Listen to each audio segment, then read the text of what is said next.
வணக்கம். நான் உங்கள் மோகனா. 9/9/2025 செவ்வாய்க்கிழமை மாலை மலர் செய்திகள். சத்தமாக கொத்து பரோட்டா போட்டதால் தகராறு. போலீஸ் நிலையம் அருகே இளநீர் வியாபாரி குத்தி கொலை. ஓட்டல் ஊழியர் மண்டை உடைந்தது. தேனி மாவட்டம் தேவனாம்பட்டி தெற்கு தெருவை சேர்ந்த மணிகண்டன் மகன் சந்தானகுமார், வயது 28. இவருக்கு திருமணமாகி மனைவி மற்றும் ஒரு குழந்தை உள்ளது. தேவனாம்பட்டி போலீஸ் நிலையம் அருகே இளநீர் மற்றும் பழ வியாபாரம் பார்த்து வந்தார். அப்பகுதியில் உள்ள ஓட்டலில் அதே பகுதியை சேர்ந்த பாலமுருகன் மகன் சிவா 25 என்பவர் பரோட்டா மாஸ்டராக வேலை பார்த்து வருகிறார். நேற்று இரவு கடையில் இருந்தபோது சிவா அதிக சத்தத்துடன் கொத்து பரோட்டா போட்டுள்ளார். அப்போது அங்கிருந்த சந்தானகுமார், எதற்காக இவ்வளவு சத்தத்துடன் கொத்து பரோட்டா போடுகிறார், என்னால் வியாபாரம் பார்க்க முடியவில்லை என கூறியுள்ளார். அதன் பிறகும்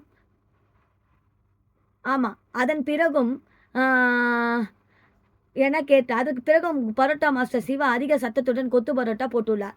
இதனால் தன்னை வெறுப்பேற்ற வேண்டும் என்பதற்காக அவ்வாறு செய்கிறார் என நினைத்து சந்தானகுமார் விறகு கட்டியால் சிவாவை ஓங்கி தலையில் அடித்தார். இதில் அவரது மண்டை உடைந்து ரத்தம் வழிந்தது. இதனால் ஆத்திரமடைந்த சிவா ஓட்டலில் இருந்த கூர்மையான கத்தியால் சந்தானகுமாரை குத்தினார். இதில் அவரும் மயங்கி விழுந்தார். அவரை பெரியகுளம் அரசு ஆஸ்பத்திரிக்கு சிகிச்சைக்காக கொண்டு சென்றனர். ஆனால் வழியிலேயே அவர் பரிதாபமாக உயிரிழந்தார்.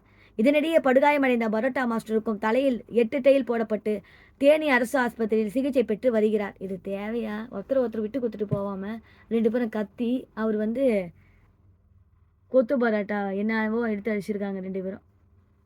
இத்துடன் இந்த செய்தி அறிக்கை முடிவடைகிறது. மேலும் வேறொரு செய்தியுடன் நான் உங்களை சந்திக்கிறேன்.